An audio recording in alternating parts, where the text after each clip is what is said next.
सरकार ने एक बार फिर से किसान बिल जो है वापस लिया है, कृषि कानून, किस तरह से देखता है? सबसे पहले मैं पूरे भारतवासियों को प्रकाश पर्व की बहुत बहुत बधाई देना चाहूँगा।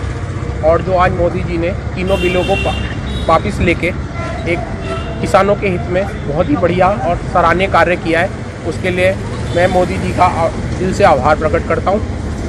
और मैं अपने किसान भाइयों से आह्वान करता हूँ कि वो अपने अपने घरों को वापस जाएं, किसान खेती में लगे।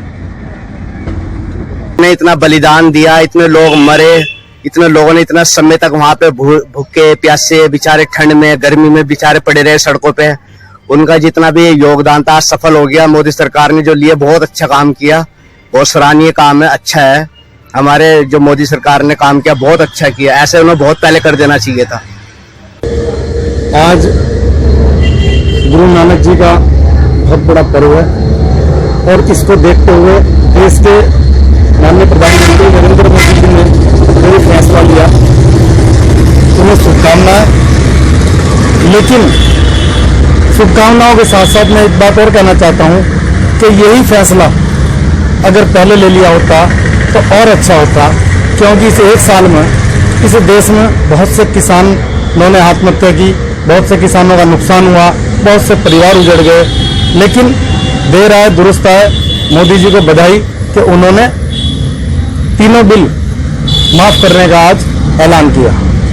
बाकी लंबा संघर्ष आंदोलन चलाया है किसानों ने और आखिर किसानों की जीत हुई है और मोदी जी ने जो तीनों बिल वापस लिए हैं उसके लिए मोदी जी का साधुवाद। लेकिन बहुत देर से निर्णय लिया गया जिसमें बहुत सारे किसान बेचारे जो है चले भी गए और जो है आत्महत्या भी करी उन्होंने।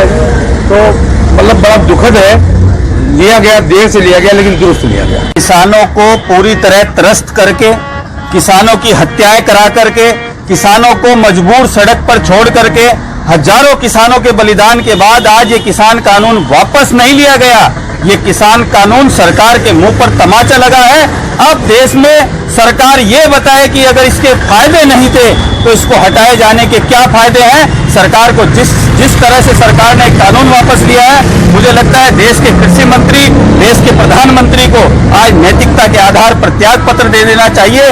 उन शहीद किसानों की आत्माओं को शांति देने के लिए इस देश की सरकार को तत्काल भंग किया जाना चाहिए। सरकार ने कृषि कानून वापस लिए, बहुत पहले ले लेना चाहिए था। इन्होंने बहुत समय लगाया, काफी लोग मर गए, काफी लोग धरने बैठे, दिन रात धरने में बैठ रहे, ठंड में मरे लोग। अफसोस तो है हमें, लेकिन इन्होंने वापस लिया, अच्छा लिया, ये सही हुआ है। बहुत बड़ी जीत हुई है। मोदी सरकार ने चुनाव की वजह से ही तीनों कानून वापस लिए हैं, लेकिन किसानों का कहना है कि जब तक वो आगे का आने वाले जब तक वो लागू नहीं होगा तब तक हम यहाँ से नहीं हटेंगे।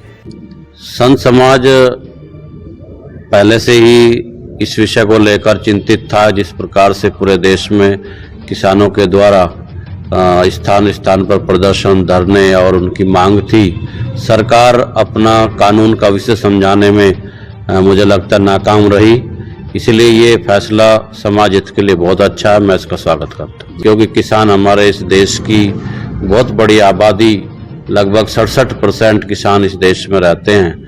उनकी भावनाओं को ध्यान में रखते मोदी जी ने बहुत बड़ा साहसिक निर्णय लिया है।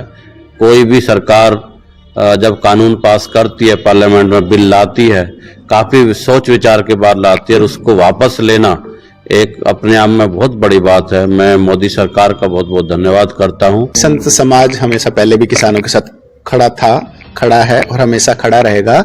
इसके लिए किसानों ने बहुत बलिदान दिए हैं। कहते हैं ना कि कोशिश करने वालों की कभी हार नहीं होती। ये किसानों ने साक्षात एक उदाहरण है। कितने बलिदान दिए, कितनी सर्दी में कैसे सोए हैं किसान, आज उनके संघर्ष का परिणाम है। लेकिन सरकार किसानों को समझाने में नासमझ हुई और ये बिल को नरेंद्र मोदी जी ने, हमारे देश के यशस्वी प्रधानमंत्री जी हैं, उन्होंने इसे वापस लेने की घोषणा की है। मैं किसानों के संघर्ष को परिणाम करता हूं और मोदी जी के इस फैसले का अभिवादन करता हूं। आपका व्यू पर खबरों से जुड़े रहने के लिए हमारा चैनल सब्सक्राइब करें और नोटिफिकेशन के लिए बेल आइकन दबाना ना भूलें।